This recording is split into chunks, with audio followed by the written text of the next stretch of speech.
Hey guys, Nathan here from Star Wars Beyond the Films, again taking another look at some X-Wing, the miniatures game products from Fantasy Flight Games. Now we finally get to an expansion pack. It's listed as number 3.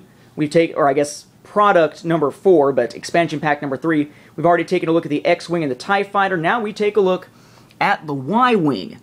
Again, back to the same scale used for the actual models for A New Hope. Comes with a stand, again, just as the previous ones did. You do not have to keep reusing those. We have a new maneuver dial for the Y-Wing, of course. That should be obvious, I suppose. That, of course, is then referenced on the packaging back, which can be used as a quick reference card when you flip it over. Just like with the X-Wing, we get another pair of ship ID sets. We have 16 and 17 here. Notice they're not repeating. We've worked our way up from the original set to having 10 and 11 in the X-Wing set, and then 12 through 15 in the TIE Fighter set. Now we're at 16 and 17. Big surprise where the next one's going. We have 3 shield tokens because the Y-Wings do have shield ratings of 3. So we do need 3, whereas the X-Wing set only had 2 because that's all that they have. We have 1 focus token, as with the X-Wing set. No evade tokens, so nothing like that as far as what we saw in the TIE Fighter set. A new token here called an Ion token, because this is where Ion cannons get introduced into the game. We have target lock tokens here, in this case Q on one side, R on the other. So again, we're going up. We've been going up through the alphabet when we went from the main set over to the X-Wing set, so now we're adding to that again. We have 1 stress token, 1 critical hit token as before. In this case, because we're going to introduce Ion cannons with the Ion token, we need to know what on earth that means. So we have a special reference card just about the Ion token here, how that's going to work. It's not a regular play card, it's essentially just a rules reference. As with the X-Wing set, we get 5 upgrade cards. Only in this case, I was going to say 5 different, but we don't. We get 5 upgrade cards, but 2 of them are the same. We have 2 different proton torpedoes, or 2 proton torpedoes cards. They're identical cards, very much like we saw in the original set and what we saw in the X-Wing set.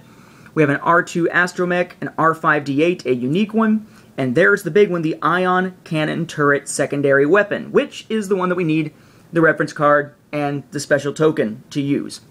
Now, as far as pilots go, we have 4 of them, just like in the X-Wing set, as opposed to the 6 in the TIE Fighter set. We have Horton Salm, Dutch Vander, Gray Squadron Pilot, Gold Squadron Pilot. And that means we have our ship tokens with Horton Salm on the back, Gray Squadron Pilot, Dutch Vander on the back, Gold Squadron Pilot.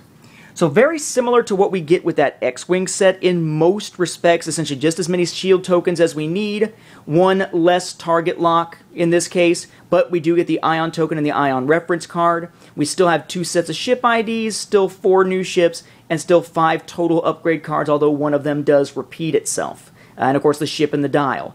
So nice set, again 15 bucks, give or take. But you can probably find it a little bit cheaper depending on where you buy it from, miniaturemarket.com or elsewhere. That's where I picked up mine.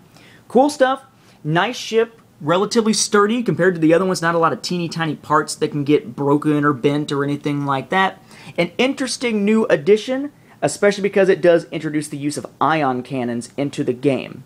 So if you're going to be playing as a Rebel, you can get an X-Wing through the expansion set or X-Wing in the main game. This is the only way, at least for now, to pick yourself up a new Y-Wing. Go out there and zap them with the Ion Cannon, then blow them the heck up, right? Good stuff. We'll be back again for the last of the initial expansions, the TIE Advanced.